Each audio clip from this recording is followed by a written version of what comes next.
Well, hey, everybody, welcome to the Seeing Ability podcast, where we're having a conversation about the world of people with disabilities. And, my goal with the name of this podcast is I wish the world could see the world, everybody in the world could see it through an ability lens. So that if you take that word disability and take off the first three letters, you'd be seeing ability. And that's where we are today. So in this conversation, we're going to be talking to sometimes adults who grew up as that person who had a different ability.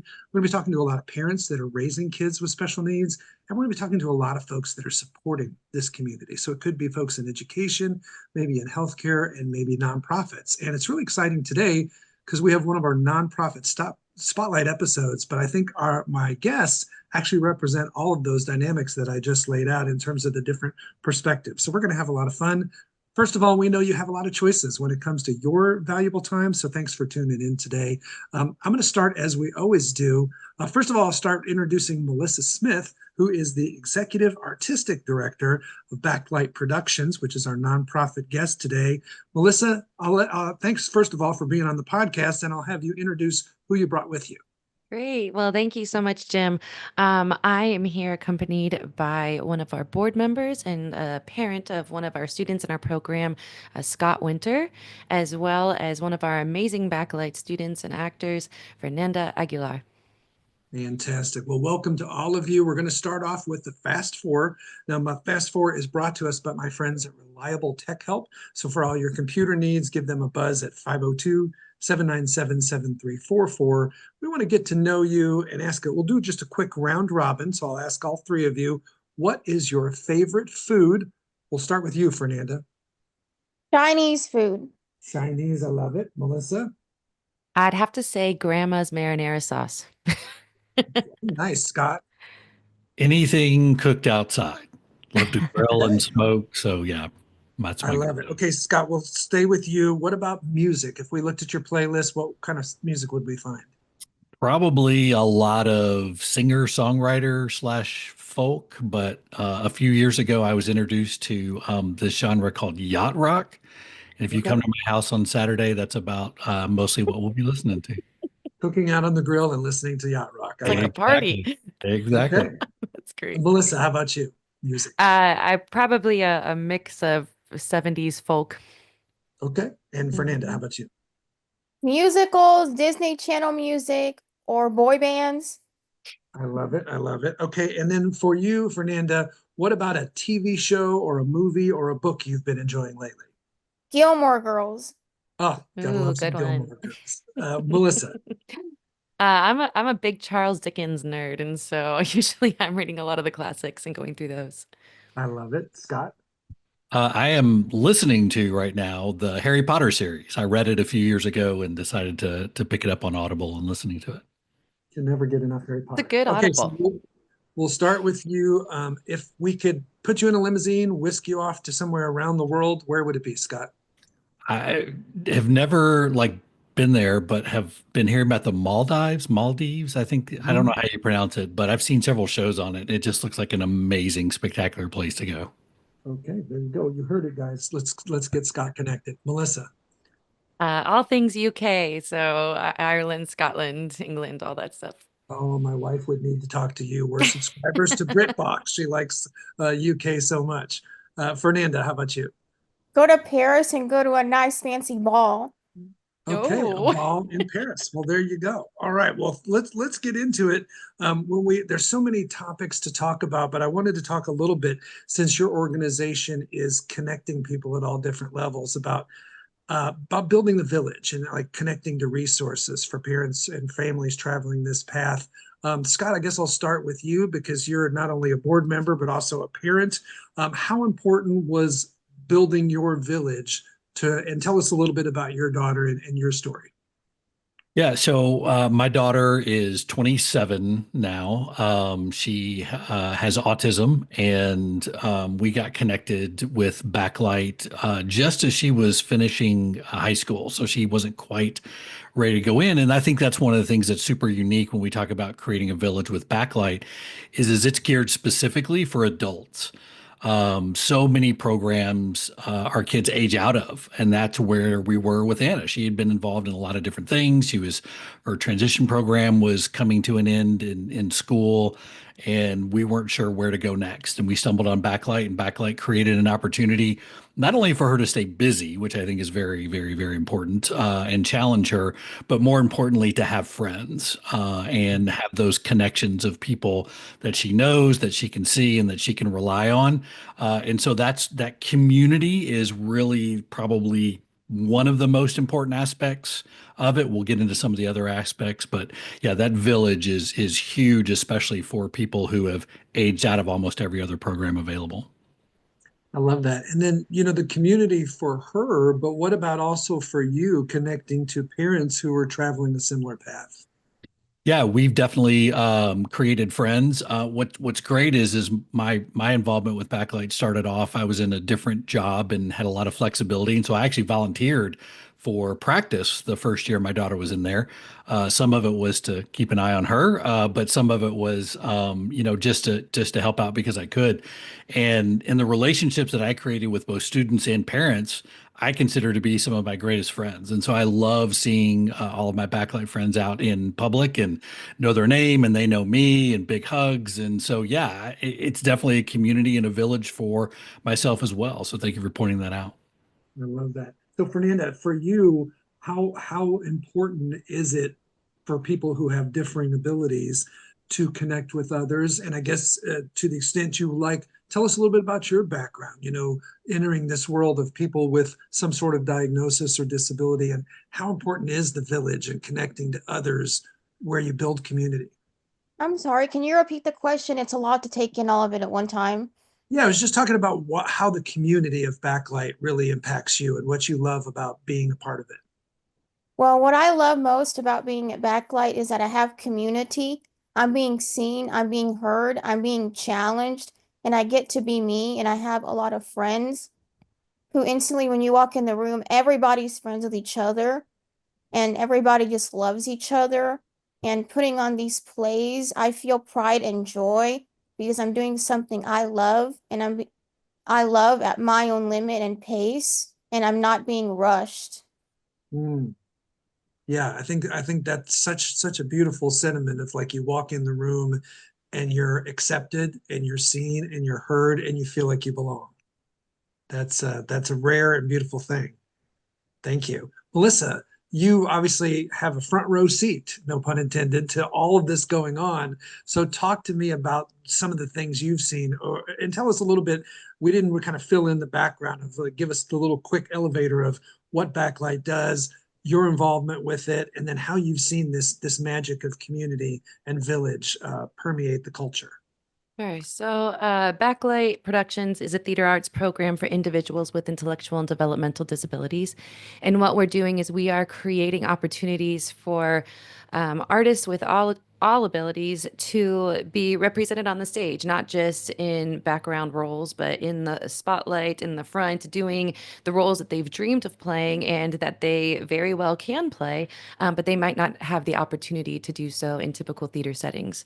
And so, when I started Backlight back in 2011, I had never worked with people with disabilities before then. I had gotten a side job at a thrift store that was created to employ people with disabilities and create a positive work environment for them. And so that was my first time entering in there. And I very much felt what Fernanda spoke about. It's that entering into that environment where everybody just loves you and accepts you, not because you're somebody special, but because you're just you. And, I think that whether you're somebody with a disability or not, that's a very freeing experience. I would say, especially for artists, when you're constantly being faced with rejection and, not getting the roles and you're not good enough. And to enter into this space where everybody's good enough and everybody's accepted, there's just so much beauty and healing that happens, not just for our students, but for the others who come through our door and work with them.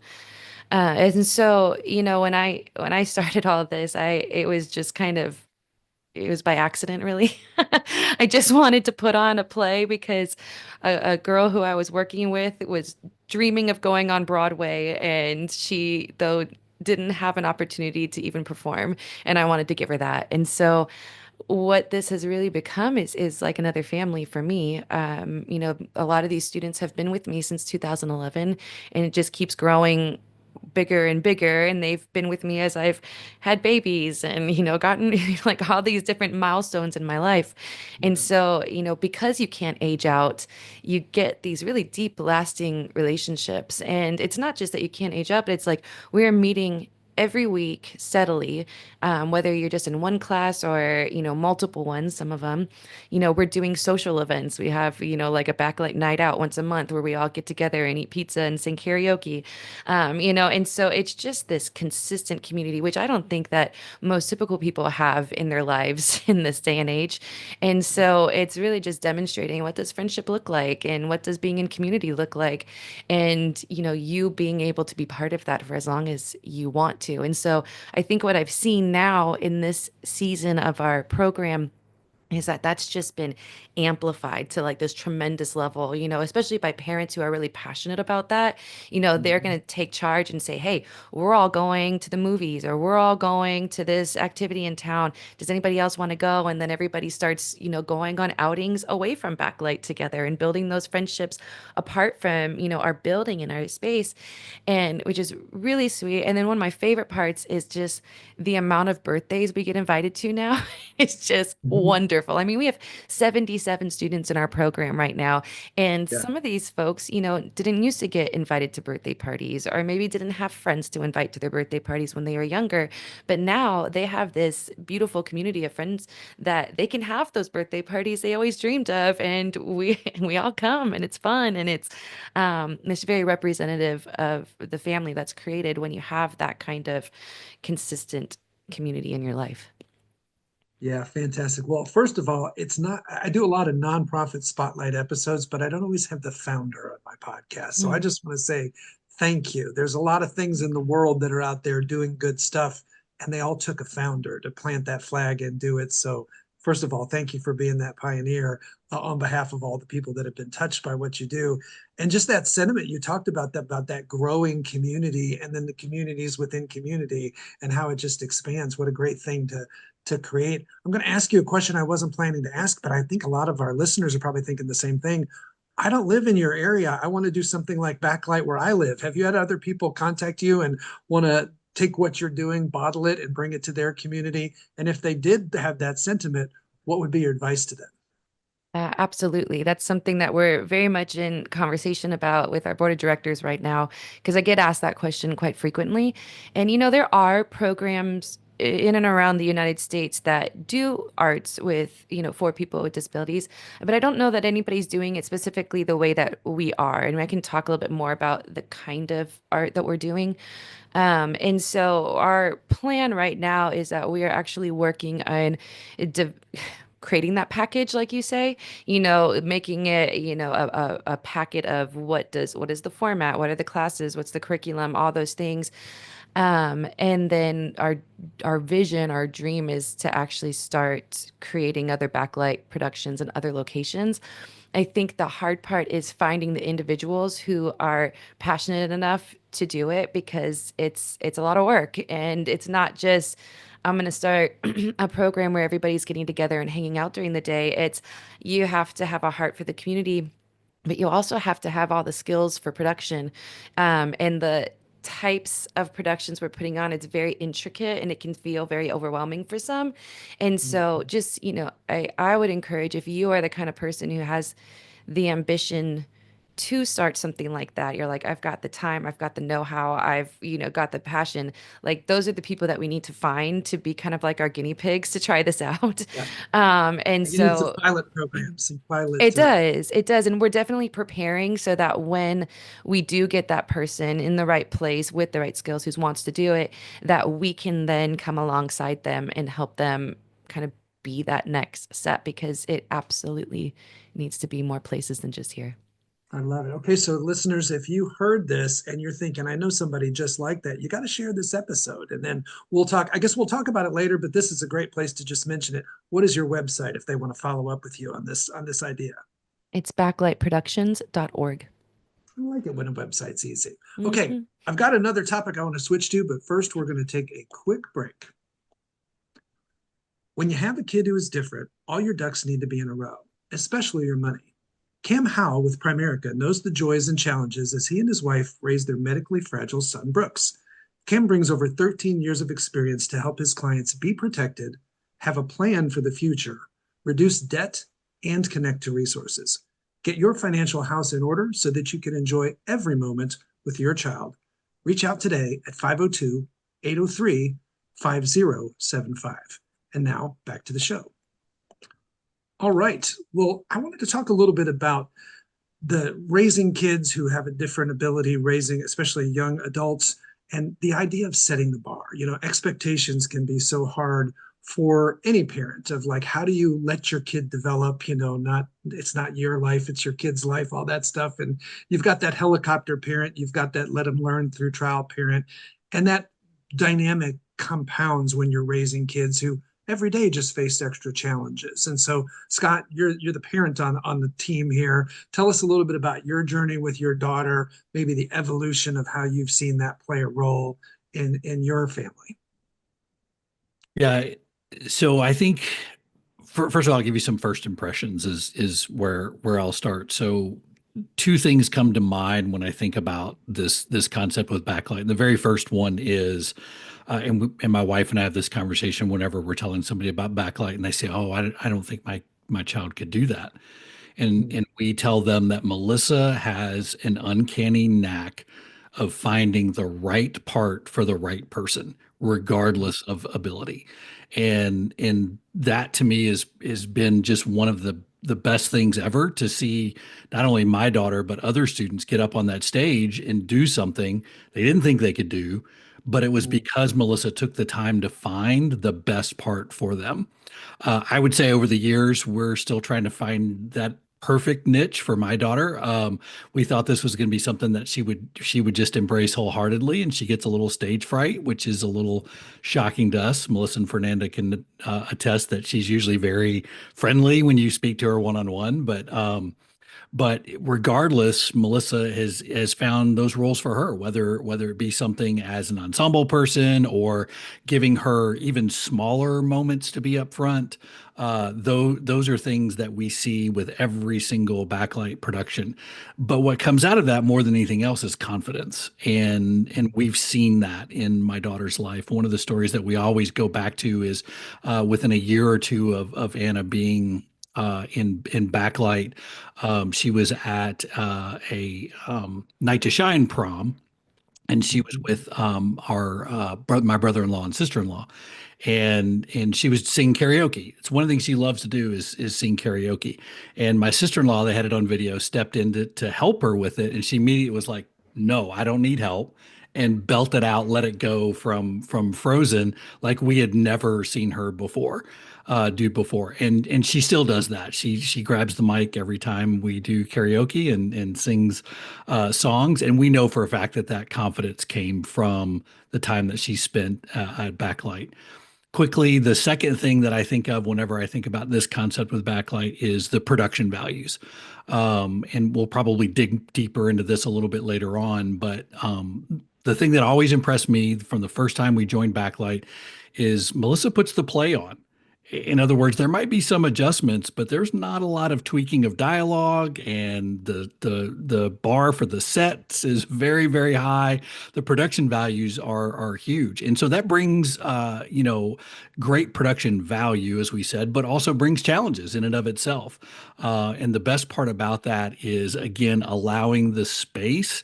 Hopefully, Fernanda can speak to this of allowing that moment to happen as it's written in the play, regardless of how that particular actor is approaching it in that moment, because sometimes the way they do it on stage during the play isn't the way they did it in practice, or any of those things. And so, those two things to me are the two things that come to mind when I think about that ability to find the right part for that person at the stage that they are in, and then those high production values, which just means bigger confidence, bigger moments, bigger applauses, all the things that are needed to feed into the dreams and goals of these people on stage.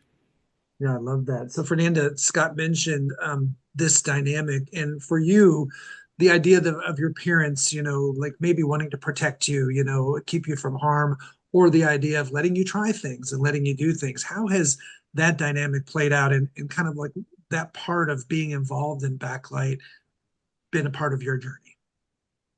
Well, sometimes, parents, want to protect us and they mean well, as they figure all this out. But I'm grateful that my parents, they know my limits and they've always let me soar and let me be independent and do what I can, which is important to me as a person with a disability, that I'm not limited on what I can do because I have a lot to offer. And at Backlight, that's how it has been. I've been able to go far, far beyond my limits. I even got to fill in for somebody once in a play, and that was just wow, and just getting to do everything beyond my limits. Play leading roles, which I never thought I'd ever get to play because in the past I've been told you can't do it, it's too much. Yeah, that's amazing. So, Melissa, you again have seen a lot of different kids, a lot of different families. Maybe, like Scott said, that parent who comes in saying, "Oh, my kid won't be able to do that. You don't know my kid." So, tell us about this idea of, you know, expectations and letting kids learn through trial and even failure or obstacles. So, I think we have the advantage of and seeing everybody for a very clean lens. I think when you're a parent, you might have, past remembrances or occasions that make you, fearful about having your son or daughter try something. But, the way that we approach each student is just as a teacher, and I'm just being curious. Okay, what are your strengths? What are your struggles? What is it? What are your goals? What do you want to do? Do you want a big part, or do you prefer to just kind of stay in the background for right now? And our goal as educators is to help these individuals reach their goals, no matter what that is. And so, I have some students who came in at the beginning and didn't want to do much. They just wanted to be part of the group. And then over the years, we kind of slowly worked them into these bigger parts until the point where now they're having, big parts with full solos and everything. But a lot of times, I mean, casting is my absolute favorite thing to do because I get to have students for so many years, whereas usually a teacher just gets to be with them for 1 year. I get to know them so well that when I look at a part, I can see them in that role just based on their personality, like how they speak, their natural demeanor, and I could say that part would be great for them. And so I thought, but I couldn't have some of the students I wanted to playing leading roles because it was a lot more lines than they could handle. But then we came up with the idea to do multicasting, which means multiple different actors playing the same part.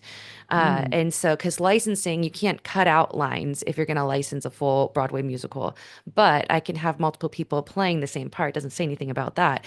And so, in that way, I'm able to have a student who maybe can only handle a couple pages be the lead role for those couple pages and then pass it off to another student to be the lead role next. And so, when we did Wizard of Oz, we had 8 different Dorothys, and we did Beauty and the Beast. Fernanda, how many bells did we have? Was it 4 or so? You were one of Like them, I four or know. I think it five. was 4 or 5. And then even in Beauty and the Beast, I remember we had some of our friends who, can only handle small parts. They just were dreaming of that ballroom scene, of being Belle in the ballroom scene and wearing the dress and dancing with the beast. And we sat down and we said, "Oh, why can't everybody do it?" It's our show. We can do what we want. And so we actually, one of our parents worked on getting a bunch of different wedding and formal dresses and dyed them all yellow.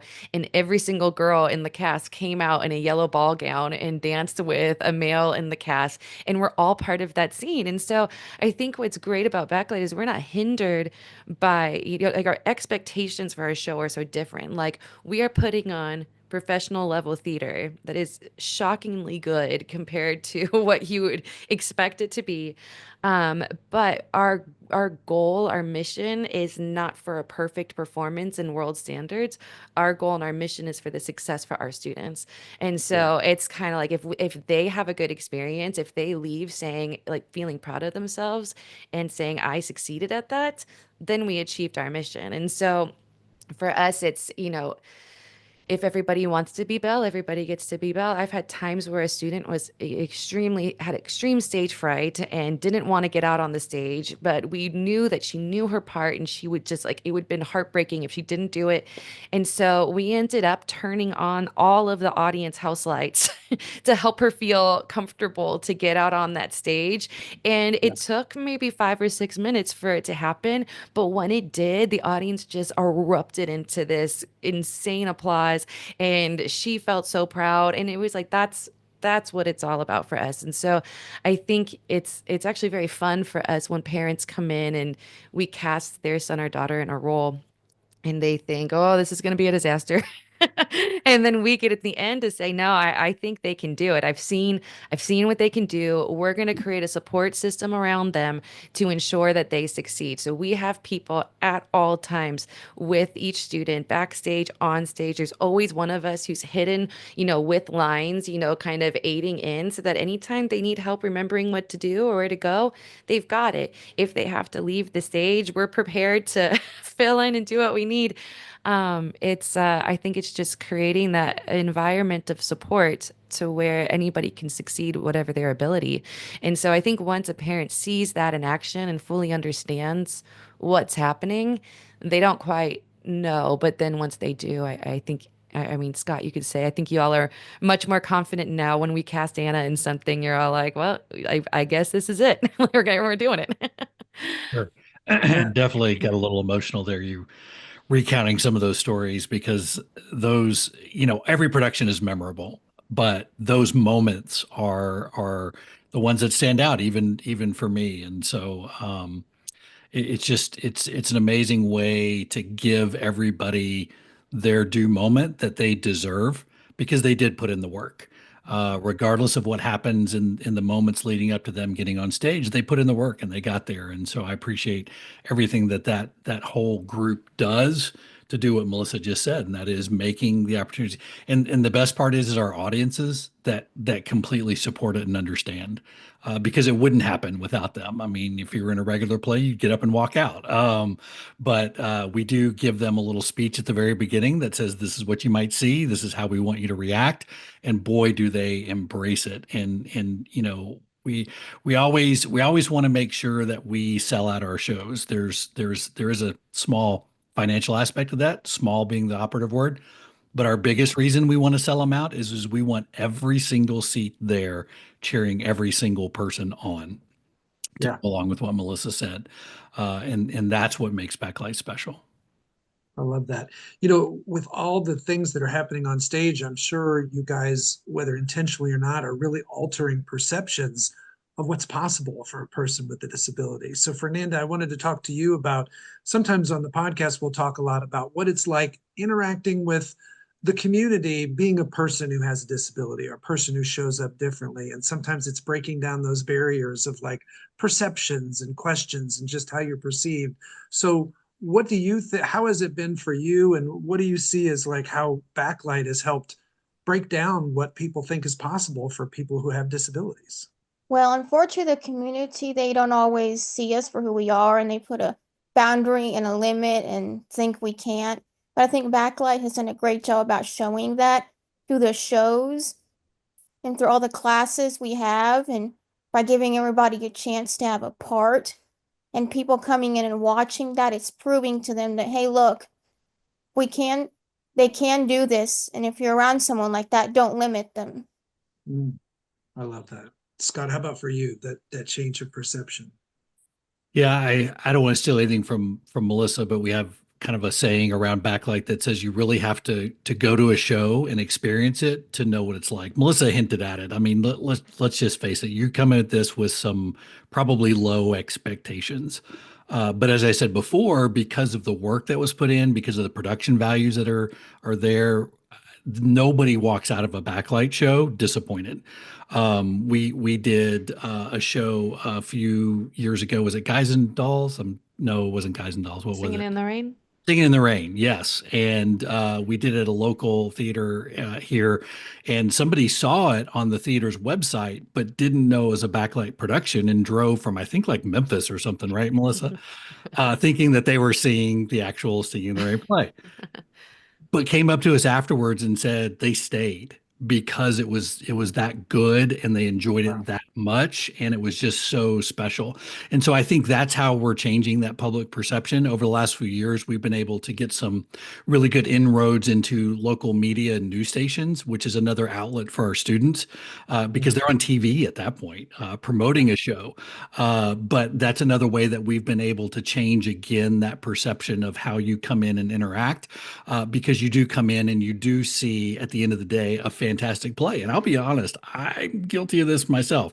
The second year I was involved in Backlight, first year Anna was in Backlight, was the Backlight movie that we did, and had a group of students from Western Kentucky University actually film this and edit it and put it together. That was the year that I helped with practice, and so I was there through like practice and filming and all of that. And when you're in it like that, you have a different perspective, for sure. But I remember sitting on the front row in the theater at the premiere and turning to my wife and saying, is it because I was involved in this, or is this actually really good? And it was really good. And so I think that's the way most people walk away from a backlight production, understanding and knowing that I thought it was going to be something else, and it just ended up being amazing and immersive and wonderful and funny and emotional, all the things that you would expect from a Broadway level plays being delivered by these students. And again, it's the masterful way that they're put together. It's the work that they put in. How many months do we practice, Melissa? 8. 8. That's what I was going to say. And then was it 8 months of work? They work these students. It's not just get together and fun time. So you see that come out. And so again, that's how that perception changes when people see that this production that's being put on is exactly what I would see at any major theater around the country. Fantastic. Well, gosh, I feel like we could talk about stories for hours and hours. I do want to have one wrap up segment with you, Melissa, to talk a little bit about adding on to this idea, because obviously you've seen from the time you started it till now, probably community perception of what you do and what's capable of the organization and the productions change, but also just kind of where are you guys going? What are some of your biggest needs? Let's talk a little bit about from the organizational level. How do you get people involved who they're hearing this and they're like, gosh, I want to help these folks advance their mission? That's great. So everything that we do at Backlight, we try to make it integrated into just the world in general, very much integrated into the arts community. We partner with theaters, we bring in professional actors into all of our shows, our musicians to record in our music recording, because we have not just theater, we have music, we have a dance team, we have playwriting, we do all sorts of theater arts classes, and every single one of them is integrated with professionals as well as the needs for volunteers and everything. And so there's there's a lot of different ways that you could support. I'd say if you are an artist, you can always reach out and be on our mailing list to say, what is the next opportunity that you have where you might need an actor or a musician? You kind of tell us what are your skills, and we can plug you in maybe on some kind of a production that we're doing. Maybe you don't have an arts background, but you just want to help. Our backstage crews are equal in size to our cast, which our cast can be pretty large. And so, we need people who are just like helping out backstage, being a buddy to a student, helping in the dressing rooms, being a stagehand, like all those details around. It's very heavily with volunteers. We also have some businesses that will say like, hey, we want to do a project with our employees. Like, is there anything we can do to help? We've had businesses who have come in and run lines with students, on their lunch hours, or we had a Health Connect America got together their team and they all created a different village cart for Beauty and the Beast. And so they all were able to come to the show together and see the set pieces that they created together, on the stage. And so those are really great hands-on ways to participate, as well as just, all kinds of just business support. But right now, as an organization, we are at a really crucial time because we're growing like the demand for what we're doing is growing immensely, and we are going from the stage of being a small nonprofit with 3 employees that have just been kind of carrying the whole load, to now it's kind of like we need to get over this hump to the next level. And so we're digging in really hard with marketing and development and focusing on our efforts into how do we get into our own space that can accommodate us to be able to increase our classes and hold more people. How do we, have enough money to hire more of the support people that we need to grow this and help to create it, all those things. And so, as far as just donations, there's season sponsors. Your business can be a season sponsor and have their name slapped onto like every show on our season and all the promotional materials. You can also, like, attending the shows is huge. If we sold out every single one of our shows, we would be it would be so helpful financially. Like, we wouldn't have to ask for more donations at the shows if we had everybody who is coming just filling the seats. And so I think, getting together groups and marking your calendars and saying, we're going to come out for this one. And I'm going to, advertise to my friends and share on social media. And, I think word of mouth is the greatest way to share about Backlight. And so filling our classrooms, filling our audiences, and just, giving when you feel called to give. I think that's what's going to get this to the next level and hopefully get it to the place where we're, planting other chapters around the area. I love that. And remind us again, if folks want to know more, tell us your website. It's backlightproductions.org. And you can also follow us on social media on Instagram and Facebook. At Backlight Productions TN is our handle. And we have a newsletter on our website that you could sign up for. So you get like notified when things are happening. And I also wanted to say, we started out as an adults program, but we have since launched our kids program. We found that community was so important for our adults. We said, why not start this sooner?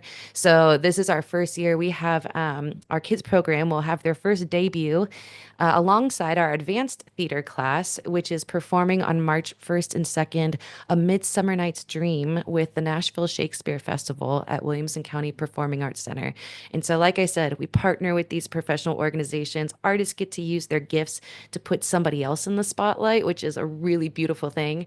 And then we also bring in youth performers as well to be like one-on-one aides to the students and make sure that they succeed. And so it's just this whole encouraging of, using the stage for selfless purposes and being a backlight, which is a light that shines behind a subject to keep it from blending into the background. We're Backlight Productions because we want to remind ourselves, what is our position in all of this? And it's not to put the spotlight on ourselves, it's to be a backlight.